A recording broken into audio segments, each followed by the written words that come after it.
Look, today I want to talk to you about the mechanics of hormones and really get into more the nitty-gritty of what's happening in your body during perimenopause.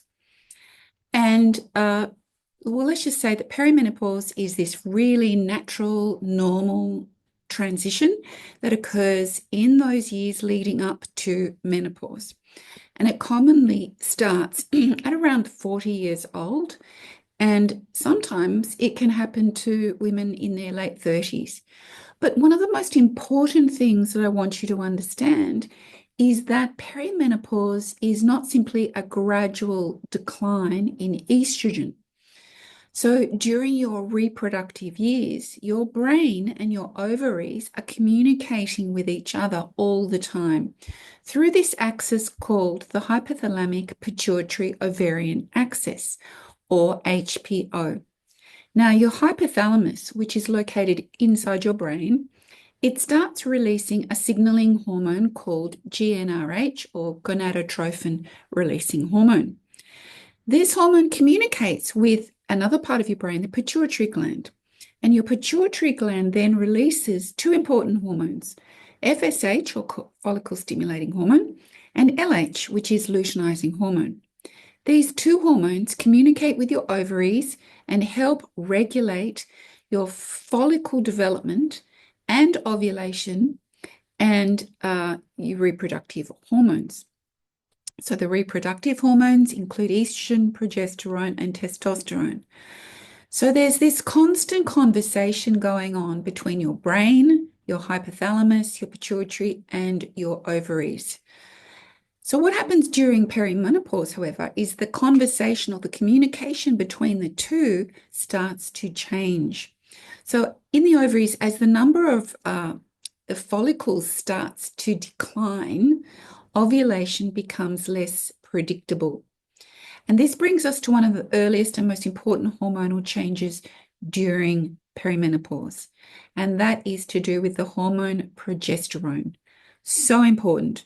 Progesterone is predominantly produced after ovulation in that second half of your cycle by the corpus luteum.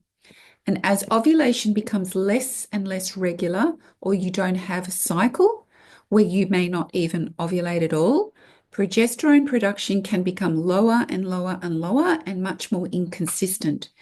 And this can happen while you're still having periods, but they could be just all over the place. And progesterone's important, because it doesn't just play a role in reproduction. It also interacts with other systems in your body, like your nervous system, your sleep cycle, your moods. So what happens is when progesterone becomes less consistent and starts falling, women start noticing changes such as disrupted sleep, just anxiety, changes to the menstrual cycle, or really heavy clotty periods. The next hormone is estrogen. Everyone talks about estrogen because they think that this is the only one that's crashing during perimenopause. But it doesn't necessarily fall steadily and consistently. It can go up and down like a yo-yo. And so it can be actually very high and then very low. And there can be periods where estrogen exposure is relatively high, and then other times it's just non-existent. So at the same time, progesterone may already be low or lower because you're not ovulating as consistently, you see. So this can create what's sometimes described in naturopathic practice as relative estrogen dominance compared to progesterone. There's always ratios between hormones. And so dominating estrogen to low progesterone. And this doesn't necessarily mean that your estrogen is abnormally high. It's just high compared to where progesterone is. So this is then an issue. And for some women, this hormonal variability can coincide with symptoms like sore breasts, a lot of bloating, really heavy periods. That's a big one I see in clinic, really clotty, heavy periods. Also weight gain, mood changes, and a lot of fluid retention.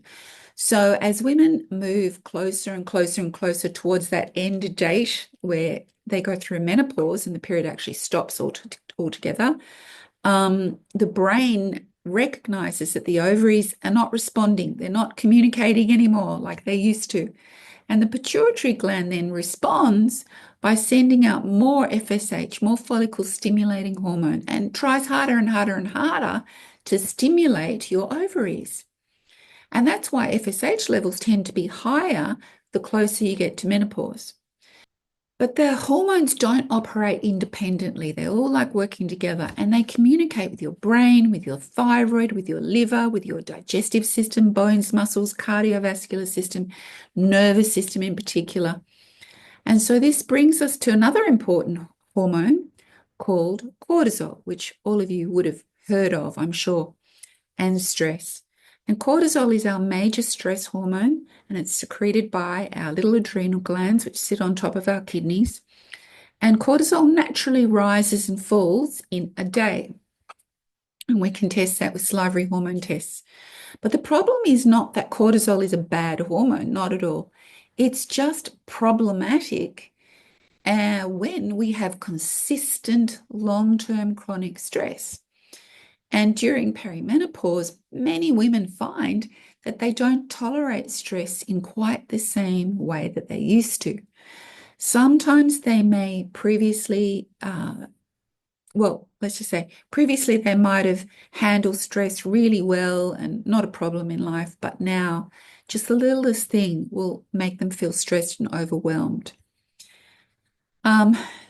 Women at this age also are going through lots of different changes in their life. They're trying to raise children or teenagers. They're now caring for their elderly parents. They may be working full-time, managing relationships, their finances, a household, while they're going through this hormonal shift. And so, they may not be sleeping. That's a very big symptom as well. So they're tired all day, grumpy possibly, and they're having these mood shifts. The other thing that can happen is their blood sugar levels become less stable. So you can become a lot more reactive to stress and cortisol, which is inflammatory, and then you're not sleeping well at night, and suddenly you're caught up in this vicious cycle.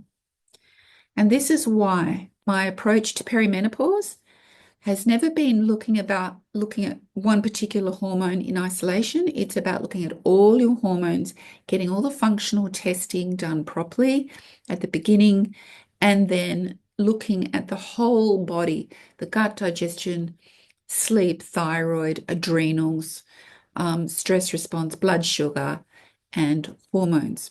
Oh, and don't forget the gut and the liver. So we look at all these things. And you have to, because every system is linked to every system. You cannot treat symptomatically and get a good result. It's impossible. So to do it properly, you need to focus on all those organ systems. You need someone to guide you through it all. Plus, you need to look at your emotional well-being, what's going on in your particular lifestyle. Make sure you're doing enough movement and exercise, because two women who are going through, they're the same age, 47, let's say, and they're both going through perimenopause, yet they have completely different symptoms and a completely different underlying cause or contributor. So one woman may be struggling primarily with hot flushes or night sweats and just can't sleep, with anxiety during the day. And then the next woman might only be saying, oh, I'm just gaining all this weight. I don't know what to do. My diet hasn't changed. And they've got this blood sugar, insulin resistance thing going on. So I just think it's just so important that you've got a guide and that you're treated as an individual person, and that we know exactly where your hormones are sitting at, and we can use herbal medicine and amazing diet to help you through this transitional phase, which is temporary. It doesn't last forever. It's just going to be a short period of time. And we're going to explore and teach you all about nutrition, functional testing, vitamins, minerals, herbal medicines, which herbs to use for which hormones, exercise, stress management, sleep, mindfulness, meditation strategies, and lifestyle strategies. So it's all good. Perimenopause is just a short-term phase, and it can also be an amazing, extraordinary opportunity for you to stop, reassess your life, reassess your health, and start giving your body what it needs for the next stage of your life. That's so important.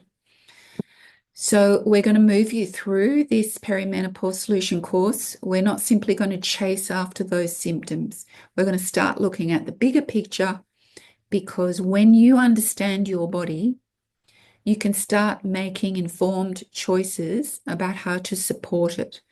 And that's where your journey begins.